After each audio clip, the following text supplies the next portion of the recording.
નમસ્કાર વિદ્યાર્થી મિત્રો, આજના વિડીયોની અંદર આપણે ધોરણ 10માં ગણિત વિષયની લેવાયેલ રિપીટર એક્ઝામ 2025નું ઓરિજિનલ પેપરનું સોલ્યુશન કરવાના છીએ. સંપૂર્ણ સાચું સોલ્યુશન કરવાના છીએ. તો પ્લીઝ મિત્રો વિડીયોને અંત સુધી જરૂરથી જોજો. તમારા બીજા મિત્રોને પણ શેર કરજો, જેથી એમને પણ ખબર પડે એમને કેટલા માર્ક્સ આવશે એ, અને આવા ઉપયોગી વિડીયો માટે આપણી ચેનલને સબસ્ક્રાઈબ કરી દેજો. મિત્રો જુઓ, આશા રાખું છું કે તમારા બધાને પેપર સારું ગયું છે અને તમે પાસ પણ થઈ જશો. હવે આપણે વિભાગ એમાં પહેલાં MCQ આપેલા છે 6, એનું સોલ્યુશન કરીશું. જેમાં ટીક કરેલા દેખાય છે વિદ્યાર્થીના કરેલા છે, ખોટા છે આપણે જે બોલીશું એ તમે ધ્યાન રાખજો. પહેલો છે, જુઓ કે રિચલ સુરેખ સમીકરણ યુગમાં આપેલું છે. તમને 2 સમીકરણ આપેલા છે, એને ઉકેલ કેવા મળે. તો આમાં મિત્રો જુઓ, A1 ભાગ્યા A2, B1 ભાગ્યા B2 અને C1 ભાગ્યા C2 ત્રણે સરખું થાય છે. એટલા માટે એમાં જવાબ આવશે ઓપ્શન C, અનંત ઉકેલ મળે છે. તો હું જે બોલું એ નોટ કરજો. ટીક કરેલું જે દેખાય ખોટું છે, ઓપ્શન C આવશે. આમાં પહેલામાં અનંત ઉકેલ મળે. પછી બીજું છે કે દ્વિઘાત સમીકરણ 4x² - 4x + 1 = 0 નો વિવેચક.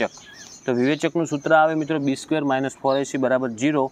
એ રીતના તમે સાદુરૂપ આપ્યું છે, તો એમાં જવાબ આવશે મિત્રો 0 જવાબ આવે. ઓપ્શન B જવાબ થાય. બીજાની અંદર B આવશે 0.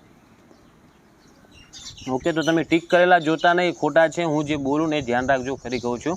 ત્રીજો પ્રશ્ન છે, કોઈપણ સમાંતર શ્રેણી માટે AK+1 - AK બરાબર ખાલી જગ્યા થાય. તો એમાં જવાબ આવશે મિત્રો ઓપ્શન A, D થશે. ઓકે, તો ત્રીજામાં જવાબ આવે ઓપ્શન A, D.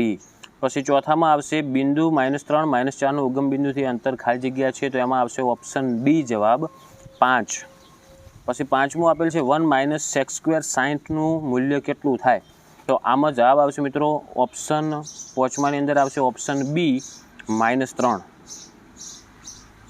છઠ્ઠું આપેલ છે, કોઈ માહિતી માટે મધ્યક x બાર, બહુલક z અને મધ્યસ્થ m હોય તો z - x બાર બરાબર m - x બાર આપેલ છે. તો એમાં જવાબ આવશે મિત્રો છઠ્ઠાની અંદર ઓપ્શન A, 3. પછી આપણે ખાલી જગ્યાઓ જોઈશું, જેમાં પહેલું છે ગુસા 11 અને 13 બરાબર ખાલી જગ્યા થાય. જો મિત્રો આપણે આગળ 3 મોસ્ટ MP પેપર બનાવ્યા હતા, એમાંથી ઘણા બધા પ્રશ્નો આવ્યા પણ છે અને એ રીતના પણ દાખલા અંદર પૂછાયેલા પણ છે. ઓકે, તો જે વિદ્યાર્થીએ જોયું છે એમને તો ફાયદો થયો જ હશે. 7મામાં જવાબ આવશે મિત્રો 1 જવાબ થાય, કારણ કે 11 અને 13નો ગુસા થશે 1. પછી 8મું છે, એમાં દ્વિઘાત બહુપદી આપેલી છે, એના શૂન્યનો ગુણાકારનું સૂત્ર આવશે એમાં. તો સૂત્ર થાય મિત્રો C/A, એટલે જે બીજા નંબરનું તમને દેખાય છે ને એનો સાચો જવાબ થશે C/A. 9મું છે, ગણિતના 50 ગુણના પ્રશ્નપત્રમાં કોઈ વિદ્યાર્થીને 0 ગુણ મળે તેની સંભાવના કેટલી થશે. તો જુઓ મિત્રો, ટોટલ 50 ગુણનું પ્રશ્નપત્ર છે, 0 ગુણ મળે તેની સંભાવના થશે 1/51.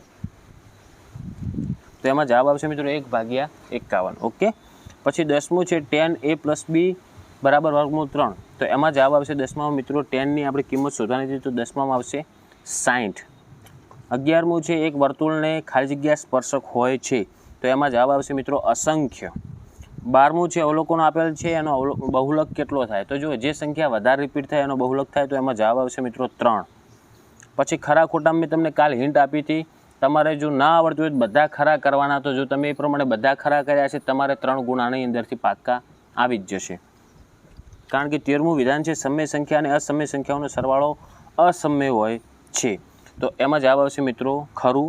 પછી 14મો છે, ત્રિઘાત બહુપદીને 3 વાસ્તવિક શૂન્યો હોય, તો એ પણ ખરું થશે. 15મો છે, જે સમીકરણ યુગ્મના સમીકરણો અવલંબી હોય તો સમીકરણો સુસંગત હોય જ છે, તો એ પણ ખરું થશે. અને 16મું જે છે એ ખોટું થશે. એનું ખોટું થવાનું કારણ એ છે કે 0 અને 1ની વચ્ચેની જ હોય એવું ના હોય. 0 પણ હોઈ શકે, 0 અને 1ની વચ્ચે પણ હોઈ શકે અને 1 પણ હોઈ શકે. ઓકે, તો આ તો ફક્ત વચ્ચેનું જ કહે છે, એટલા માટે 16મું ખોટું થશે. તો આ વિદ્યાર્થીએ 4 ખરા કરેલ છે, મતલબ એના 3 અંદરથી તો 3 ગુણ પાકા જ છે. પછી આપણે એક વાક્યમાં જવાબ આપવાના હતા. 17મો છે, સમાંતર શ્રેણીના પ્રથમ n પદોના સરવાળા માટેનું સૂત્ર લખો. તો આમાં સૂત્ર મિત્રો આવશે Sn = n/2 કૌંસની અંદર 2a + n - 1 અને d. અને 18મો છે, વર્તુળની સ્પર્શકની વ્યાખ્યા લખો. તો એવી રેખા કે જે વર્તુળને માત્ર એક બિંદુમાં સ્પર્શે છે તેને વર્તુળનો સ્પર્શક કહે છે.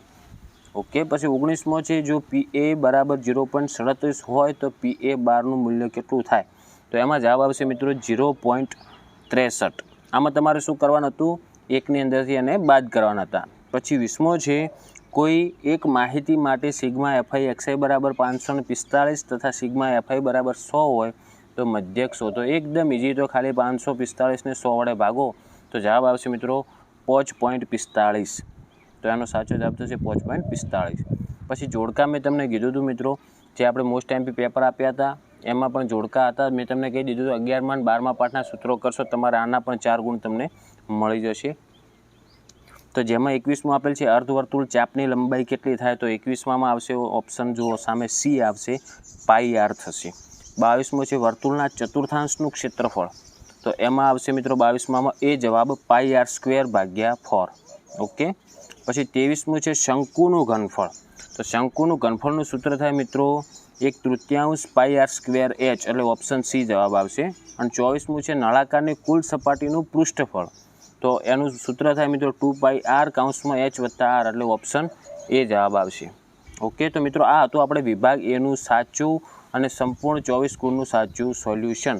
તો મિત્રો તમારે આમાંથી કેટલા માર્ક્સ આવશે એ કોમેન્ટ કરજો, તમારે કેટલા સાચા થાય છે કોમેન્ટ કરજો, તમારા જે બીજા મિત્રો છે એમને શેર કરજો, અને આવા ઉપયોગી વિડીયો માટે આપણી ચેનલને સબસ્ક્રાઈબ કરજો, અને વિડીયો જો ઉપયોગી બન્યો હોય તો વિડીયોને લાઇક પણ જરૂરથી કરજો. હવે મળીશું આપણે નેક્સ્ટ વિડીયોમાં. Thank you so much for watching my videos. Thank you so much.